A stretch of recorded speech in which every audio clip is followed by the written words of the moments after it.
All right, it is time now for Focus 50 Plus. Dr. George Schofield is here with us once again, so happy to have you. And today we're talking about sort of after the new year, a lot of folks sort of crash. That's right. Right, and become sort of obsessed with getting that's right. back.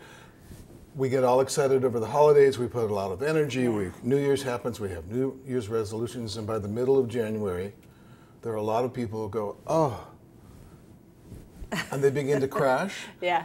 I need a new boyfriend, I need to take off weight, I need a different job, I need different interests, whatever they are. They build up a huge level of obsession, and that's very common in January. When we talk about this, we always talk about folks who age 50 or above. Shouldn't we have it all together by then? Is that the thought? Oh, isn't that a wonderful myth, and don't you wish it were true? The fact is, if we're 50, as we're going, it's entirely possible we're only halfway through our lives. How reasonable is it to have it all together halfway through our lives?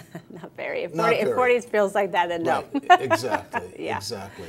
So what's to know is when we have these conversations, I don't just dream these up.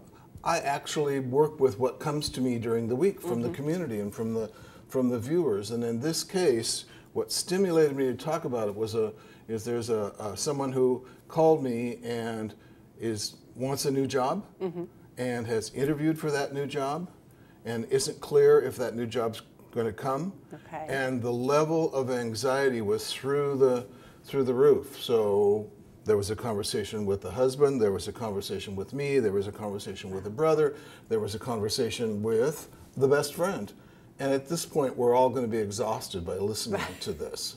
Right. So there's a lot of anxiety around whether it's money, boyfriend, job, whatever. The time of year. The time of year is really a trigger for that. And so then obsession and stuckness, time of year, that sort of fits together. Absolutely, because the more, in this case, she talks about this, the more stuck she feels. So, you have children. The weakest position we can possibly be in is to tell somebody not to do something. Yeah, that's There's very so true. little leverage for that. Yeah. So what I asked her to do was to write down what she was really obsessing about and put it in a box and bring it to my house, and I would take custody of it for 48 hours. Okay. And the deal she and I made was that she couldn't talk about it to other people, and she could resume her life because I have temporary custody. So is that sort of the steps then to kind of move it, like kind of maybe not physically giving it to someone, but stop You have obsessing. to figure out what it is. You can't, at some point, talking about it isn't going to fix it. Yeah. The person who's obsessing and feeling stuck needs a breather too. Yeah. So there's a great technique which is just writing it down, putting it in a little box, and giving it to somebody who cares about you. They don't even have to know what it is. Very, very good steps there. So just not thinking, but actually physically giving it up to somebody, and then takes the weight off. No way at this age we're going to have it all together permanently. Life doesn't work like that. Yeah, but we're on the same boat. Exactly. All right. We'll be back right after this with much more. Okay.